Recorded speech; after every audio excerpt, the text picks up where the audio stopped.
left-hand reviews. And today I have a special Kickstarter preview for you of a game called Battle of the Bands World Tour Edition.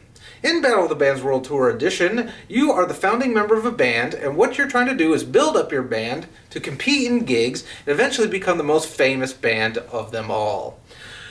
The way the gameplay works is you start off as a single band member, and you're going to be playing band member cards to recruit additional ones to your group. You're also going to be playing contract cards, music biz cards, instruments on your different band members, and you can also participate in what are called gigs, which is the main way that you battle in the game against other bands. During these gigs, you can play monkey wrench cards and guest stars and other such things in order to raise the hip points, that's HIP, hip points of your band. At the end of the gig, the team with the highest hip points, or rather the band with the highest hip points, will win that gig and take that gig card and add it to their band's history. The game will end once one band reaches a predetermined amount of superstar points, which is determined by the number of players playing the game. So let me take you through a round of Battle of the Bands. I'll show you how it's played, and I'll give a quick little wrap-up, but since this is a Kickstarter preview, I'm not going to go too in-depth from a review standpoint because, of course, this is a pre-production copy. So let's take a look. As you can see, the setup for Battle of the Bands is very straightforward. You have two different decks, your Events deck, which is blue, and your Resources deck, which is red. The red deck is going to consist mainly of your band member, instrument, and reputation cards, whereas the blue deck is going to have your music biz cards, gigs, contracts, and hit singles. Each player starts with 2 of the event cards and 3 of the resource cards, and also 1 die each. On your turn, what you're going to do is draw till you have 6 cards in your hand, and you can only take a maximum of 2 cards from the red deck at any given time. So for example, if it's my turn, I may draw an additional resource card and add it to my hand, and then what I'm going to do is play one event. Play one action. Now there's a lot of different actions that you can play on your turn. First action that you can take is playing a band member. So here's an example of one. This is Drac.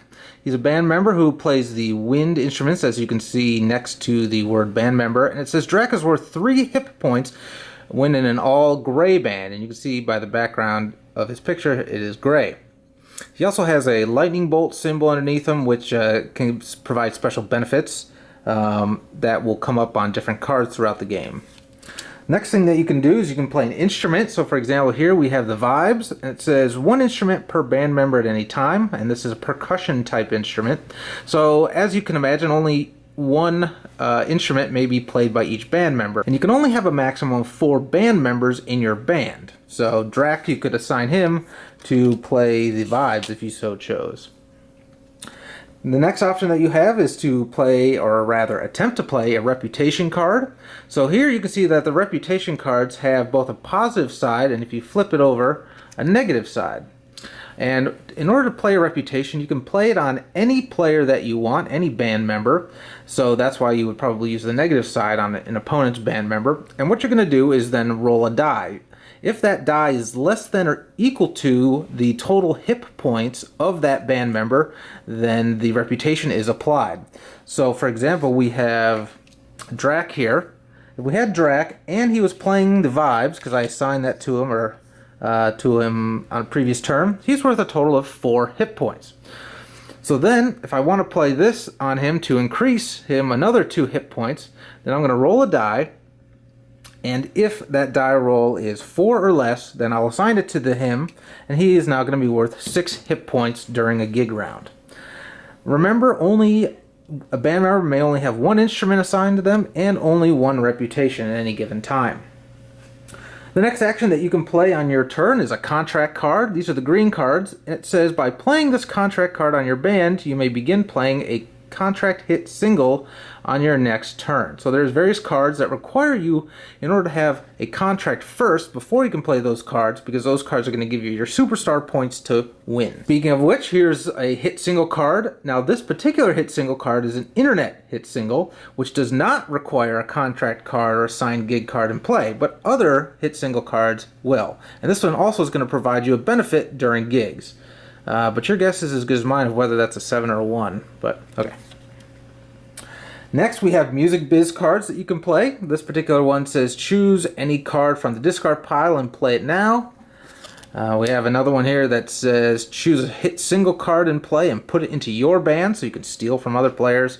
And there's a ton of these different Music Biz cards that do all sorts of different things. Good for you, good for your opponents, or rather bad for your opponents, but good for you.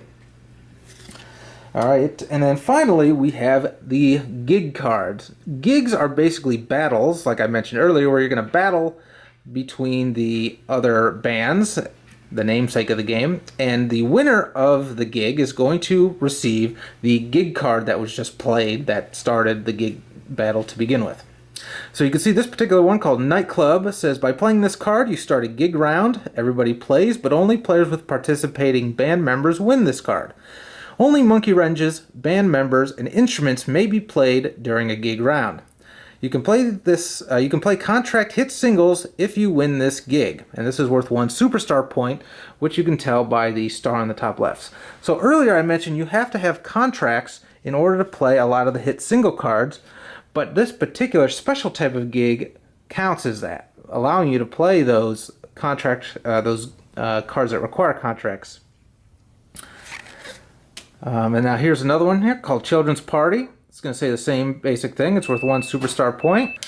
And we have another one here called CBGB's 1976. This one happens to be worth 2 superstar points.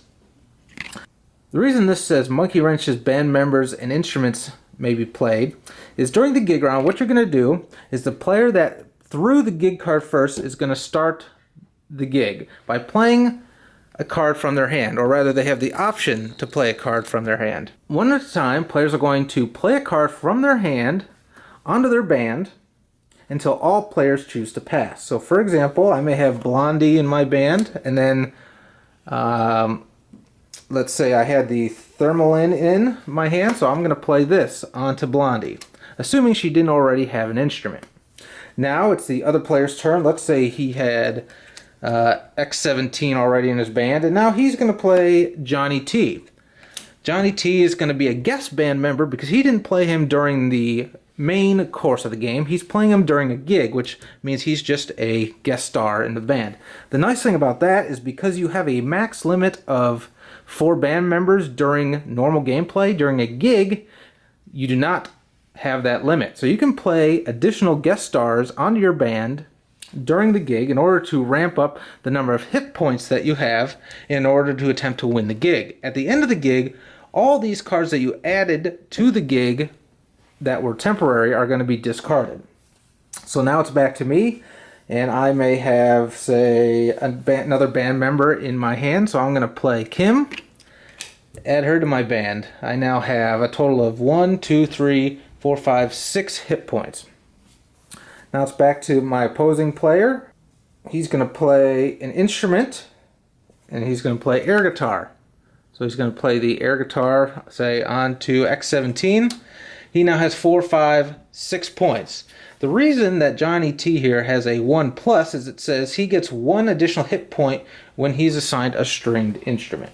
Well, actually, they're not going to pass just yet because some of them have monkey wrench cards. Monkey wrench cards can be positive or negative, and you can see this one says choose any band member in play, and they get -2 during this gig. So my opponent may play that on Blondie here. So now Blondie, instead of being worth 5 points, is only worth 3 points. So let's end the gig right there. Now what the players are going to do is roll a die each. Blondie rolls a 4, and X17 Johnny band rolls a 5, so they have a total of 5, 9, 10, 11. This band here has 4, 5, 6, 7, 8, 9, 10, -2 would be 8. So the band over here, my opponent won, and they're going to take the gig card that we played and add it to their band's history, and they now have 2 superstar points. So that was a quick Kickstarter preview of Battle of the Bands World Tour Edition, so keep an eye out for that very, very soon. Also, remember that these were pre-production components, so they will likely be different and improved in the final revision of the game.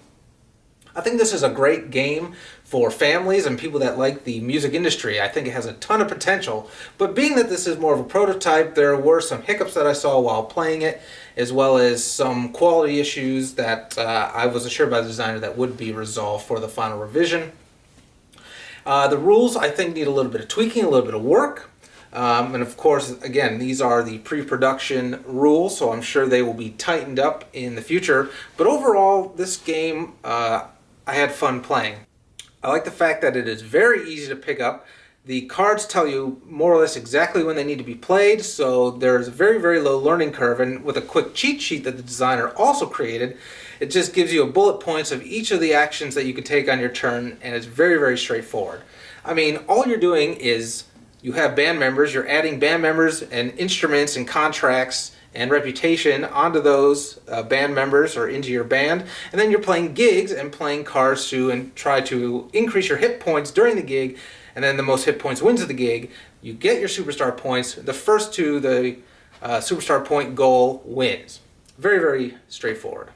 While I personally am not a huge fan of the style of the artwork that they took with this particular game, I do really like the bright colors. It's a happy, cheery type game. It's a little bit of tongue-in-cheek. It's got a lot of parody with the music industry and the different band members and instruments, and you can create a really wacky, wild band with funky instruments, which is really, really neat. So I highly encourage you to check out the Battle of the Bands Kickstarter when that launches, which should be quite soon. And if it looks like a game that might be good for your gaming group or good for your family, I think they could have a real winner with Battle of the Bands World Tour Edition. So thanks for watching Left Hand Reviews. Hope to show you a final review of this game when it is officially released and printed in the future. Until that point, keep an eye on lefthandreviews.com and youtube.com/lefthandreviews, as well as my Facebook page and Twitter. Thanks for watching.